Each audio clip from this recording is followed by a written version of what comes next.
passionate about this issue and very personal stories that they're going to be talking about today. Missy Miller's 14-year-old son has severe medical disabilities, and she believes that marijuana can help save his life.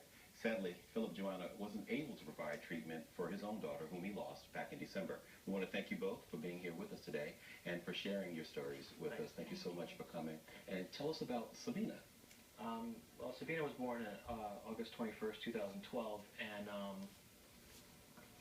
and she was perfect. There was nothing wrong with her.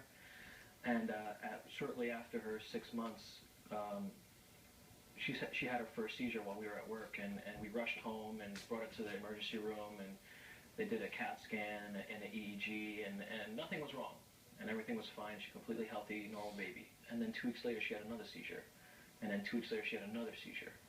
And between her second and third seizure, she started having other types of symptoms that were seizures, but we didn't know that they were seizures. The neurologist had to tell us that. And at the third time at the emergency room, they prescribed phenobarbital, which is like the first go-to seizure medication, and it's a barbiturate. It's highly addictive, and all the while I'm researching other things of the prognosis, the outlook of what the possibilities are of where she's at, and we didn't know what it was. We didn't know it was Dravet syndrome until it was diagnosed by a genetic test. Okay. So once we saw the story of Paige and Charlotte Figge out in Colorado, I told my wife, like, you have to look at this. Right. Her first reaction was, hell no, I'm not going to give my daughter pot. And I know. Well, she was being a mom. She was a mother's reaction. Right. And you're crazy. And I said, well, you need to look at this. You need to look at this. It's working out there. This is happening right now, and it's helping. And Phil, let me ask you this. At some point, did your wife come around on the issue? Yeah. Oh, yeah, absolutely. Finally, when she realized that, because she has her own process, and for me, it was just like, well, this is working. I see it working. That's all I need. That's all I need. And I don't need to know why. I don't really care why. I just know it works right now. Her last seizure was November 26th, the day before Thanksgiving, and her medical marijuana card application was supposed to be processed the day before, the 25th or 27th. I can't really remember. She had to be put into a medically induced coma, and she never really didn't come out of it. We had to take her off life support December 2nd at probably around 2 o'clock. Her heart stopped around 2:06. At 2:06 in my arms, she died in my arms, and there she is. There, she is absolutely gorgeous. Yeah. She is absolutely gorgeous. Missy, you're listening to Sabina's story. Tell us about your son. My son Oliver, he had a stroke in utero when I was pregnant with him. He has a lot of other medical problems, including refractory epilepsy. He has something called Lennox-Gastaut. Okay. Which is the trademark of Lennox-Gastaut and Dravet, and many of these epilepsy syndromes, is that they don't respond to traditional medications and treatments. And that we're certainly finding with my son. He has fought long and hard for all of his other medical battles. He has a lot of other very serious medical issues that we've been able to manage successfully with other medications and different treatments, but the seizures we just cannot get control of. And as he gets older, they get worse, more frequent, more violent. Skills that he worked so hard to attain, like pulling himself up to stand and walking around, he's losing. He can't do those things anymore because he's seizing so much of the time. And we have been very, very aggressive as far as medical treatment with him. We take him out of the country for stem cell treatments. We've tried alternative diets and IVIG, things that aren't necessarily the traditional way to go.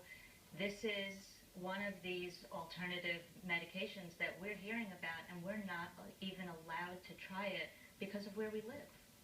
How do you believe it would impact? What's been the information from doctors that the impact of medical marijuana would have on Oliver? I believe that it would at least lessen his seizures.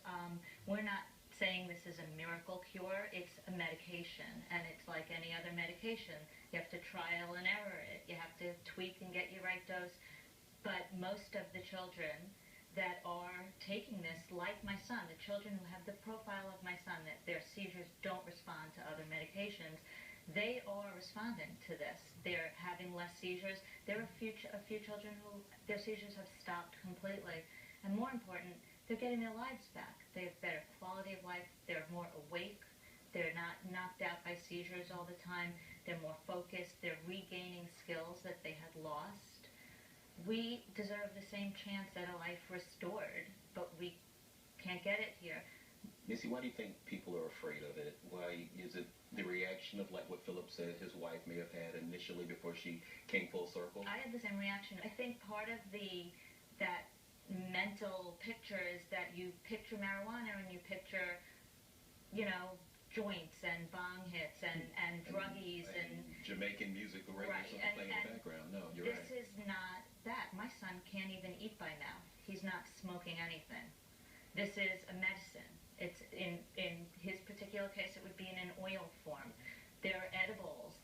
In fact, for some people who need medical marijuana, smoking it might be the easiest access and the most cost-effective access.